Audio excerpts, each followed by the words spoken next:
सागर अपनी राह बनाकर तो खुद निकल चल, यहाँ कौन किसे रास्ता दिखाता है। प्यारे बच्चों, ग्रेविटेशन चैप्टर में इस समय हम लोग ग्रेविटेशनल फील्ड इंटेंसिटी टॉपिक को कवर कर रहे हैं। आज उसी क्रम में हम लोग देखने जा रहे हैं formula for the gravitational field due to a uniform circular disc. पिछले लेक्चर्स में हम सभी ने पॉइंट मास और सर्कुलर रिंग के लिए ग्रेविटेशनल फील्ड के फॉर्मूले को देखा था। आज हम देखने जा रहे हैं कि एक डिस्क हमारे पास पे है जिसका मास कैपिटल एम है, रेडियस कैपिटल आर है और इस पर इसकी एक्सिस पर एक पॉइंट पी है। जो पॉइंट पी इसके सेंटर से स्मॉल एक्स की डिस्टेंस पर है।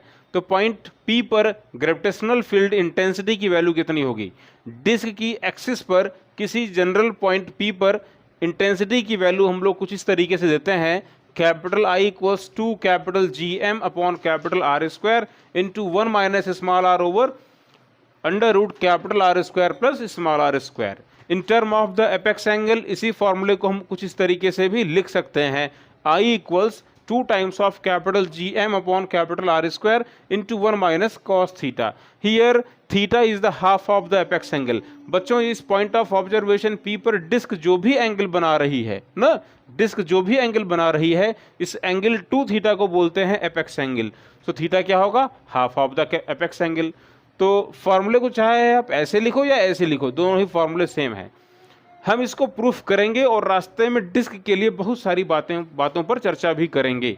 तो चलो, पहली चीज़ तो ये आपको समझना है कि डिस्क बनी किससे है। बच्चों, अगर मैं डिस्क का क्रॉस सेक्शन दिखाऊं तो डिस्क का क्रॉस सेक्शन कुछ इस तरीके से होगा, सर्कुलर प्लेट है कि नहीं।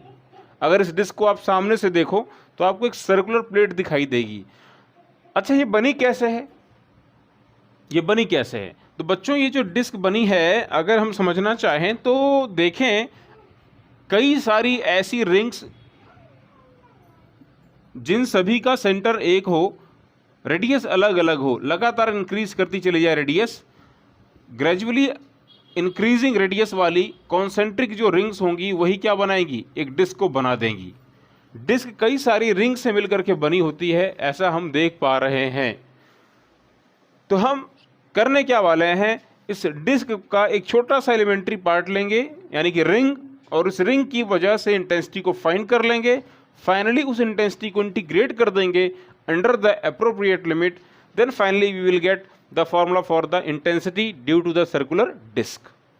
तो चलो मान लेते हैं कि इस डिस्क की एक छोटी सी एलिमेंट्री रिंग है जिसकी रेडियस है स्मॉल एक्स। मैंने सेंटर से दिखाया हुआ है, आप देखो ध्यान से। The elementary part of the disk is a ring. The elementary part of the disk is a ring.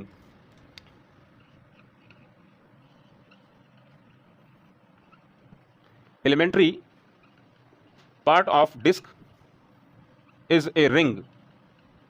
Consider करो वो जो रिंग है, उस रिंग की रेडियस है स्मॉल एक्स और जो उसकी जो थिकनेस है वो है डी एक्स। ये आप देखो मैंने डायग्राम में दिखाया हुआ है। बच्चों, इस रिंग का जरा मास पता लगाइए। यहीं लिखेंगे mass of the elementary ring, mass of this elementary ring. तो मास कैसे निकालोगे बताओ। अगर आपको रिंग का मास देना है तो क्या करोगे, आप कॉन्सेप्ट यूज करोगे। यहां पर जो मास है वो यूनिफॉर्मली डिस्ट्रीब्यूट किया गया है पूरे इसके सरफेस एरिया पर, यानी कि हमें यहाँ पर mass of the per unit area का कॉन्सेप्ट लेना पड़ेगा। Mass of the per unit area of the disc, इसको मल्टीप्लाई कर दो area of the ring, area of the ring. तो रिंग का एरिया कैसे फाइंड करोगे बच्चों, इस रिंग को अगर आप कट करो तो देखोगे आपको बिल्कुल एक ऐसा आपको रेक्टेंगुलर शेप में लॉन्ग वायर मिलेगा। इस वायर की लेंथ कितनी होगी, तो इसकी लेंथ होगी सरकमफ्रेंस के बराबर 2 पाई एक्स। भाई रिंग की रेडियस एक्स है तो इसकी सरकमफ्रेंस कितनी होगी, 2 पाई एक्स। यही इसकी लेंथ हो जाएगी। और इसकी जो विड्थ मैंने मानी है वो कितनी है, डी एक्स है कि नहीं बताओ। इसकी विड्थ कितनी है, इसकी विड्थ है डी एक्स है कि नहीं, मैंने ऐसा एज्यूम किया हुआ यहाँ पर। तो बच्चों, अगर आप इस रिंग का एरिया निकालो तो कितना बनेगा area, area is equal to length into width, यानी जो एलिमेंट्री एरिया मिलेगा वो मिलेगा 2 पाई एक्स डी एक्स, यही मिलने वाला है। इस एरिया को उठाकर इसमें रख दीजिए। Mass of the elementary ring D M equals total mass ring disc का कैपिटल एम है, डिस्क का टोटल एरिया कितना होगा तो ये होगा पाई आर स्क्वायर, क्योंकि इसका जो शेप है वो कैसा है, सर्कुलर है। इनटू कर दीजिए इसको 2 पाई एक्स डी एक्स। बच्चों यहाँ देखो जरा ध्यान से, पाई से पाई कैंसिल आउट हो जाएगा, पाई से पाई कैंसिल आउट हो गया और हमारा आंसर हमें क्या मिल रहा है, elementary mass of the ring D M equals capital M upon capital R square 2x dx, है ना। तो 2x dx को साथ में लिख लीजिए, फटाफट इस बात को नोट कर लीजिए आप। आपको छोटी सी रिंग का मास मिल गया है, मैं ही लिख देता हूँ mass of the elementary ring, आगे हमको इसको यूज करना है capital M upon R square into 2x dx। Now we are going to find the value of the intensity of the gravitational field due to this ring. Write down here intensity due to elementary ring at point P। जो point P है वो इसकी axis पर है, इसकी distance कितनी है, small r। तो जरा बताओ इंटेंसिटी कितनी होती है रिंग की वजह से। फॉर्मूला फटाफट आप लोग याद कीजिए। तो फॉर्मूला क्या होता है बताओ, फॉर्मूला होता है capital G M into small r upon क्या होता है बताओ, capital R square plus small r square whole power 3/2। ये होता है फॉर्मूला, अगर आप सभी को पता हो तो। लेकिन यहाँ पर बच्चों ध्यान से देखो, ये जो m है, m का मतलब है रिंग का मास, और रिंग का मास है कितना यहाँ पर dm। तो हम इस फॉर्मूले को लिखेंगे इस तरीके से, कैपिटल G dm और r का मतलब पॉइंट की डिस्टेंस रिंग के सेंटर से, वो की r ही है, अपॉन कैपिटल R का मतलब रिंग की रेडियस, और यहाँ पर रिंग की रेडियस क्या है, x है। यानी ये हो जाएगा x square plus small r square power 3/2। कुछ इस तरीके से लिखेंगे, है ना भाई। हाँ, ये तो मैंने फॉर्मूला लिखा हुआ है, आपको पता होना चाहिए कि भाई रिंग की एक्सिस पर इंटेंसिटी की वैल्यू कितनी होती है ग्रेविटेशनल, इस तरीके से होती है GMR upon capital R square plus small r square whole power 3/2। हमने इसको ऐसे रख दिया है। आइए इसमें हम dm की वैल्यू को रख देते हैं, मास of this ring now place in the formula. So placing the value of the elementary mass, elementary field dI equals capital G dm equals, तो dm की वैल्यू वो रही देखो, capital M upon R square into 2x dx। चलो ठीक है, फिर इसको स्मॉल r से मल्टीप्लाई करना। लो मैंने यहाँ पे स्मॉल r से मल्टीप्लाई कर दिया। अपॉन में क्या जरा बताओ, अपॉन में है x square plus small r square whole power 3/2।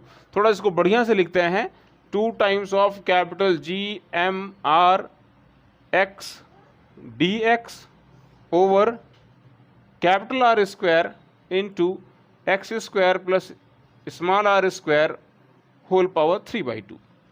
ये तो इस रिंग की वजह से इंटेंसिटी की वैल्यू हो गई। याद कीजिए, रिंग की वजह से जो इंटेंसिटी यहाँ बनती है, उस इंटेंसिटी की डायरेक्शन किस तरफ होती है, तो इंटेंसिटी की डायरेक्शन हमेशा सोर्स ऑफ मास की तरफ होती है, यानी वो उसके सेंटर की ही तरफ होगी। ये मैंने डायरेक्शन शो कर दी है यहाँ पर, देखिए इंटेंसिटी हमेशा सोर्स मास की तरफ पॉइंटेड होती है, याद रखेंगे इस चीज़ को।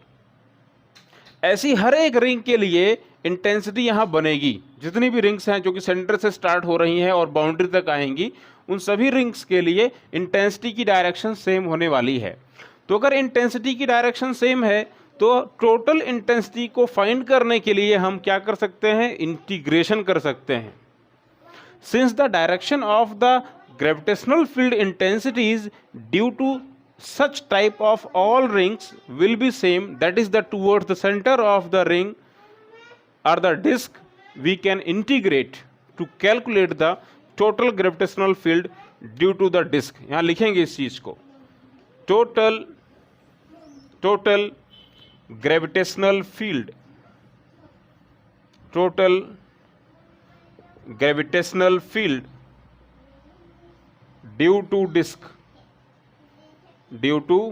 disk can be obtained by integrating this relation. इसको इंटीग्रेट कर दीजिए तो कैपिटल आई इक्वल्स क्या हो जाएगा, integral D I under the appropriate limit. अब जरा देखिए यहाँ पे क्या लिखा हुआ है, 2 times of capital G M into small R over capital R square into X D X over X square plus small R square whole power 3/2। जितनी भी चीज़ें यहाँ पे कॉन्स्टेंट्स हैं उनको हम बाहर कर लेते हैं फटाफट।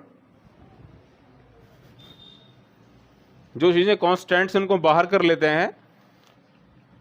बच्चों यहाँ पर 2gmr upon capital R square इस डिस्क के लिए कांस्टेंट है, पॉइंट पी की पोजीशन फिक्स हो चुकी है, तो 2 capital G M small R over capital R square ये सब बाहर मैंने कर लिया। Integral X D X over X square plus small R square whole power 3/2। यहाँ वेरिएबल क्या चीज़ है, तो वेरिएबल चीज़ है ये जो रिंग है, इस रिंग की रेडियस, और इस रिंग की जो पैदाइश है वो सेंटर से हो रही है, और सेंटर पर रिंग की जो रिंग बनेगी उसकी रेडियस कितनी होगी, 0 होगी, क्योंकि एक पॉइंट बनेगा। और फाइनली जैसे जैसे आप आओगे बाउंड्री तक तो इस रेडियस की वैल्यू बढ़ते बढ़ते बढ़ते बढ़ते वो कैपिटल आर के बराबर में हो जाएगी, है कि नहीं, कैपिटल आर के इक्वल में हो जाएगी।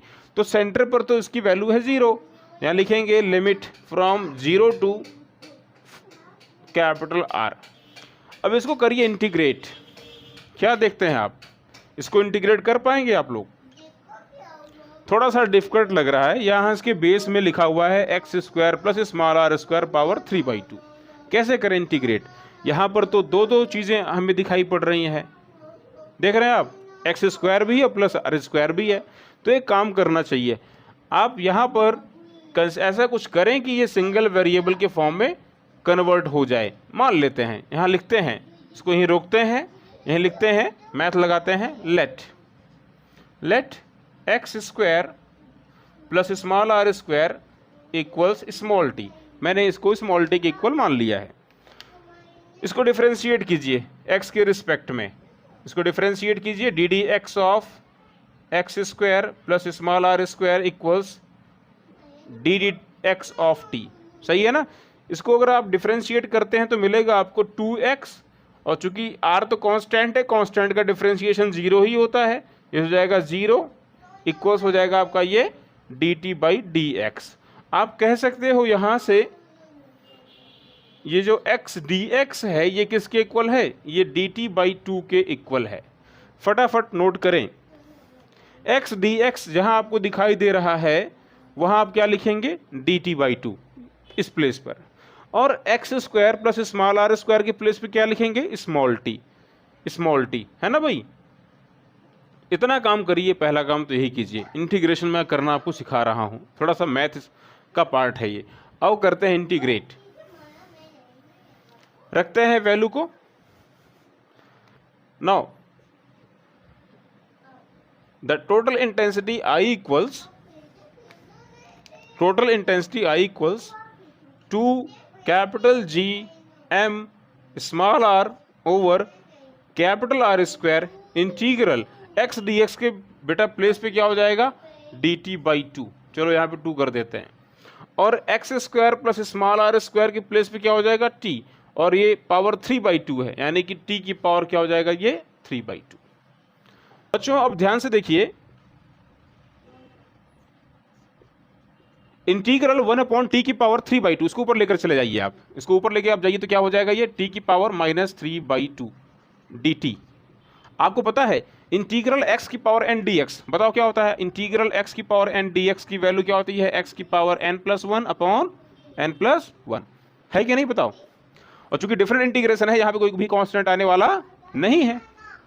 डेफिनेट इंटीग्रेशन में कोई भी कांस्टेंट हम लोग अलग से ऐड नहीं करते हैं, तो वही फॉर्मूला अप्लाई कीजिए, t की पावर -3/2 में एक ऐड कीजिए, +1 कीजिए, क्या मिलेगा आपको, -3/2 + 1 -3/2 + 2/2, यानी हमारा आंसर क्या हो जाएगा, -1/2। तो t की पावर -1/2 अपॉन -1/2 ये मिलने वाला है आपको इसका इंटीग्रेशन। तो इसको इंटीग्रेट करके रख देते हैं। आइए, 2 times of capital G M small R over capital R square, हमने इसको इंटीग्रेट किया तो हमको मिल रहा है t की पावर -½ अपॉन -½ और यहाँ बगल में 2 पहले से ही लगा हुआ है, तो ये 2 से 2 तो कैंसिल हो जाएगा और लिमिट रख देते हैं 0 से कैपिटल R के लिए। तो बच्चों ये 2 से 2 कैंसिल हो गया, माइनस बच रहा है, माइनस साइन ठीक इसके सामने आ जाएगा, माइनस साइन को हम ठीक इसके सामने अप्लाई कर देते हैं। लो इस तरीके से -2 times of capital G M small r over capital R square into T की पावर -½ मतलब 1/t की पावर ½ हो जाएगा। लिमिट रखिए 0 से R के लिए। उसके पहले एक काम करना पड़ेगा आपको, उसके पहले क्या काम करना पड़ेगा आपको, आपने जो काम पहले किया था उसको सीधा कर दीजिए। हमने यहाँ पे t क्या माना था, हमने एज्यूम किया था जो x स्क्वायर है प्लस स्मॉल r स्क्वायर है ये किसके इक्वल था, वो t के इक्वल था। तो t के प्लेस पर क्या हो जाएगा, t के प्लेस पर बच्चों यहाँ पे होने वाला है x square plus small r square power 1/2 लगा हुआ है, यानी इसको हम लोग कर देंगे रूट में। लिमिट रख देते हैं 0 से r के लिए। आइए रखते हैं -2 times of capital G M small r over capital R square. पहले रखेंगे अपर लिमिट, x के प्लेस पे रखिए कैपिटल R, तो क्या मिलेगा आपको, ये आपको मिलने वाला है 1/√ capital R square plus small r square, फिर माइनस लोअर लिमिट। अभी r के प्लेस पे रखिए 0, तो 0 का स्क्वायर तो 0 ही होगा, यानी आपको मिलने वाला है 1/√R स्क्वायर का मतलब r बाहर आ जाएगा ना, स्मॉल r। लिमिट को रखने के बाद में माइनस साइन को फिर से अंदर भेज दीजिए। अब आप एक काम कर दीजिए, इसमें से 1/r को बाहर कॉमन कर लीजिए, इसको कॉमन कर लीजिए। कॉमन करने का मतलब डिवाइड, इस पूरे एक्सप्रेशन को 1/r से डिवाइड कर दीजिए। कॉमन करते हैं, थोड़ा सा फॉर्मूला और छोटा हो जाएगा। देखिए total intensity due to the disc 2 times of capital G M small r over capital R square.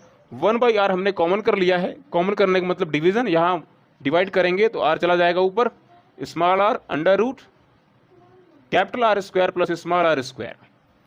बच्चों देखिए ये r से r तो कैंसिल हो गया है ना, स्मॉल r से स्मॉल r कैंसिल हो गया, और हमें फॉर्मूला क्या मिल गया, हमें फॉर्मूला मिल गया है कुछ इस तरीके से 2 times of capital G M upon capital R square into 1 minus small r upon √ capital R square plus small r square. देखिए सेम फॉर्मूला मिला आपको, देख रहे हैं, यही है formula for the intensity due to a circular disc.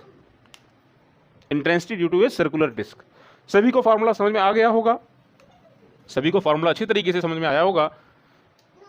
बच्चों एक चीज जरा देखिए, ये जो लिखा हुआ है small r upon √ capital R square plus small r square, ये है क्या चीज। अगर आप देखो तो ये वैल्यू है कैपिटल R रेडियस, और ये वैल्यू है स्मॉल r। ट्रायंगल AOP को अगर आप देखो तो इसका जो बनेगा हाइपोटेनस, उसकी वैल्यू क्या होगी, capital R square plus small r square. अगर बेटा ये एंगल थीटा है, इसका हाफ जो एपेक्स एंगल वो थीटा है, तो जरा बताओ कि कॉस थीटा की वैल्यू क्या होगी, base upon hypotenuse. Base upon hypotenuse हम कह सकते हैं small r upon √ capital R square plus small r square, ये किसके इक्वल है, ये कॉस थीटा के इक्वल है। तो आप एक काम कर सकते हो, इसके प्लेस पर कॉस थीटा को रख सकते हो। तो रख देते हैं इन term of the apex angle, यही लिखने जा रहे हैं, स्टार लगाइए, इन टर्म ऑफ एपेक्स एंगल। अगर इसको हम लिखें तो कैसे लिखेंगे, लिखेंगे intensity capital I equals 2 times of capital G M upon capital R square into 1 minus cos theta. याद रखेंगे here theta is the half of the apex angle, half of the apex angle, यानी कि angle subtended by the disk at the point of observation. तो लो आपका formula कुछ ऐसे बन गया। दोनों फॉर्मूले आपको याद रहेंगे ना, दोनों फॉर्मूले याद रखिए, जहां जो जरूरत पड़े वैसा अप्लाई कीजिए। बच्चों कुछ इंपॉर्टेंट पॉइंट्स हैं जिन्हें आप नोट करें। फर्स्ट पॉइंट यही नोट करें, रिमार्क। जो पहला पॉइंट मैं आपको बताने जा रहा हूं वो ये, मान लो कि ये जो पॉइंट ऑफ ऑब्जर्वेशन है ये डिस्क से बहुत दूर चला जाए, डिस्क से बहुत दूर चला जाए। If point of observation is so far from the disk, यानी लिखिए कंडीशन में, if point of observation is so far from the disk, if small r is much more greater than the radius of the disk. उस case में अगर आप देखोगे जैसे जैसे पॉइंट ये दूर की तरफ जाएगा, तो देखो जरा ध्यान से इस फॉर्मूले में, यहाँ पे देखो लिखा हुआ है small r upon √ capital R square plus small r square. यानी कि कॉस थीटा, थीटा की वैल्यू क्या होगी, जैसे जैसे पॉइंट दूर जाएगा तो थीटा की वैल्यू कम होती चली जाएगी, और आपको पता है कि थीटा की वैल्यू गिरने पर कॉस थीटा की वैल्यू बढ़ती है, यानी कि 1 माइनस कॉस थीटा की वैल्यू क्या आएगी, कुछ कम आएगी, और इसलिए हम कह सकते हैं कि इंटेंसिटी भी क्या हो जाएगी, कम हो जाएगी। So if you proceed away from the disk then the intensity decreases due to the disk, यहां लिखेंगे then intensity decreases. Second point, जो दूसरा पॉइंट है, अगर हम डिस्क के सेंटर पर आ जाएं, if we consider intensity at the centre, अगर हम इसके सेंटर पर आ जाएं तो क्या होगा, ये पॉइंट जैसे ही इसके सेंटर पर आएगा, देखो ध्यान से, ये जो एंगल बन रहा है इसकी एक्सिस के साथ में ये एंगल लगातार बढ़ेगा और बढ़ते बढ़ते कितना हो जाएगा, 90 हो जाएगा। उस केस में हम कह सकते हैं कि थीटा की वैल्यू क्या हो जाएगी, 90 डिग्री हो जाएगी, है कि नहीं। और कॉस 90 की वैल्यू क्या होगी, तो कॉस 90 की वैल्यू होती है 0, यानी कि ये हो जाएगा 0। तो इंटेंसिटी क्या मिलेगी हमें, इंटेंसिटी हमें मिल जाएगी 2 times of capital GM upon R square, जो कि इंटेंसिटी की मैक्सिमम वैल्यू है। तो डिस्क के सेंटर पर इंटेंसिटी की वैल्यू 0 नहीं होती है बल्कि मैक्स होती है, कितनी होती है, 2 times of capital GM upon R square. याद कीजिए कि रिंग के केस में क्या हो रहा था, रिंग के सेंटर पर इंटेंसिटी की वैल्यू 0 थी, लेकिन डिस्क के सेंटर पर इंटेंसिटी 0 नहीं होगी, इंटेंसिटी मिलेगी आपको।